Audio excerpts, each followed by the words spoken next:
அனைவருக்கும் மந்திர வணக்கம். அன்பானவர்களே, இது ஒரு மாந்திரிகம் யூடியூப் சேனல். உங்கள் குலதெய்வத்தின் பரிபூர்ணமான அருள் கிடைக்க இந்த 2024 வைகாசி மாத அமாவாசை தினத்தில் நான் சொல்லும் இந்த அற்புதமான குலதெய்வ வழிபாட்டை செய்ய வேண்டும்.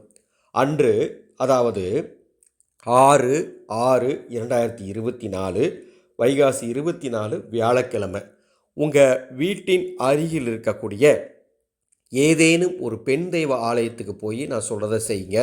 அல்லது உங்கள் குலதெய்வ ஆலயத்துக்கே போய் இதை செய்ய முடியும்னா இன்னும் உத்தமம். நல்லா புரிஞ்சுக்கோங்க. குலதெய்வத்தோட அருளை பெற்றுத்தர தான் இந்த சூட்சமத்தை சொல்கிறேன். குலதெய்வ ஆலயத்துக்கே போய் இதை நான் செய்கிறேன் சாமி அப்படின்னா ரொம்ப சந்தோஷம். குலதெய்வ ஆலயத்துக்கு போக முடியாதவங்க உங்கள் வீட்டுக்கு பக்கத்தில் இருக்க ஏதாவது ஒரு பெண் தெய்வ கோவிலுக்கு போங்க. அப்படி ஆலயத்துக்கு போகும்போது 21 எலுமிச்சம்பழம் வாங்கிட்டு போங்க. வைகாசி அமாவாசை அன்னைக்கு 21 எலுமிச்சம்பழம் ஆலயத்துக்கு வாங்கிட்டு போய் அங்கே இருக்கக்கூடிய தெய்வத்தின் பாதத்தில் அதை வைத்து வணங்கி அதை திரும்ப வாங்கிட்டு வாங்க. அதில் ஒரு எலுமிச்சம்பழத்தை அந்த ஆலயத்திலே கொடுத்துருங்க. ஆலயத்தில் ஒரு எலுமிச்சம்பழத்தை கொடுத்துட்டு மீதி 20 எலுமிச்சம்பழங்களை வாங்கிட்டு வாங்க.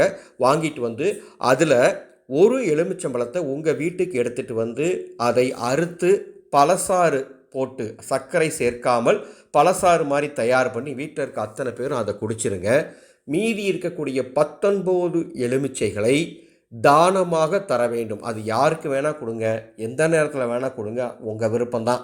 இந்த 6ஆம் தேதி வைகாசி மாத அமாவாசை அன்னைக்கு 21 எலுமிச்சம்பழத்தை எடுத்துகிட்டு நான் சொன்ன மாதிரி ஆலயத்துக்கு போய் சுவாமியை தரிசனம் பண்ணிவிட்டு நம்ம கஷ்டமெல்லாம் தீரணும், எங்கள் குடும்பத்துக்கு குலதெய்வத்தோட அருள் வேணும் அப்படின்னு பிரார்த்தனை பண்ணிவிட்டு அந்த எலுமிச்சம்பழங்களை தானம் கொடுத்து விட்டால் நிச்சயமாக உங்கள் குலதெய்வம் உங்கள் வீடு தேடி வரும். உங்கள் குலதெய்வத்தின் அருள் பரிபூரணமாக கிடைக்கும்.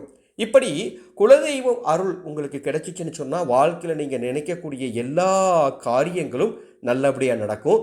இந்த ஆடியோவை உங்களுக்கு தெரிந்த அத்துணை பேருக்கும் பகிர்ந்து கொள்ளுங்கள். மாந்திரீகம் ரொம்ப புனிதமான ஒரு கலைங்க.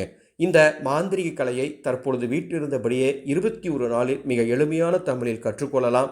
அதே போல் அன்னை வராகி தேவியின் உபாசனை வீட்டிலிருந்தபடியே வாட்ஸ்அப் மூலமாக எடுத்துக்கொள்ளலாம். மேலும் வீட்டில் இருந்தபடியே உங்கள் சொந்த பிரச்சனைகளுக்கு தீர்வு வாட்ஸ்அப் மூலமாக வாக்குமுறையில் பார்த்து தெரிந்து கொள்ளலாம்.